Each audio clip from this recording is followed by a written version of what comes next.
Hello everybody, I am Dr. Fauzia. இன்னைக்கு வந்து பச்சிளம் குழந்தையில வர மஞ்சள் காமாலை நியூபார்ன் ஜாண்டிஸ் பத்தி சொல்றேன்.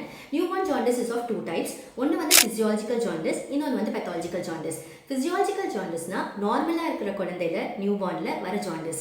pathological jaundiceனா ஏதோ ஒரு இஷ்யூ இருக்கு பாப்பாக்கு அதனால வர jaundice. physiological jaundice is more common and the physiological jaundiceல most common cause வந்து breastfeeding jaundice. எதுக்கு இந்த breast feeding jaundice சொல்றாங்கன்னா இதுல breast feeding ப்ராப்பரா இல்ல, adequate-ஆ இல்ல, inadequate breast feeding-னால வரதுனால. ஸோ இதனால என்ன ஆகும்னா பாப்பாக்கு பால் சரியா கொடுக்கல, டீஹைட்ரேஷன் ஆகுறாங்க.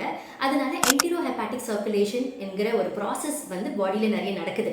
என்ன ஆகும்னா யூஸ்வலி அந்த பிலிருபின் பிக்மெண்ட்ஸ், மஞ்சக்காமல பிக்மெண்ட்ஸ் மோஷன் வழியாக வெளில வந்துடும்.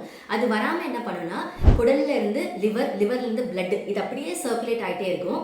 பிலிருபின் பிக்மெண்ட்ஸ் வந்து உடம்புலேயே இருக்கிறதுனால குழந்தைக்கு ஜாண்டிஸ் அதிகமாகும். இதுக்கு நம்ம என்ன பண்ணணும்? பாப்பாக்கு நல்லா ஃபீட் பண்ணணும், ஃப்ரீக்வெண்ட்டாக ஃபீட் பண்ணணும், நைட் ஃபீட்ஸ் பண்ணணும், அடிக்குவேட்டாக பண்ணணும். அடிக்குவேட்னா என்னன்னா ரெண்டும் ஃபோர் மில்க்கும் ஹைண்ட் மில்க்கும் ரெண்டு சைட்லேருந்தும் நீங்கள் பால் கொடுக்கணும்.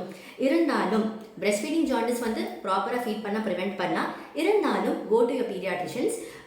வெரி ரேர்லி பாப்பாக்கு வந்து ஃபோட்டோதெரப்பி என்ற ட்ரீட்மெண்ட் வந்து தேவைப்படலாம். அது வந்து அந்த பிக்மெண்ட்ஸை சீக்கிரமாக வந்து வெளியேற்றிடும். So always consult a paediatrician. At the same time breastfeed your child adequately. Take care of yourself and your newborn. Thank you.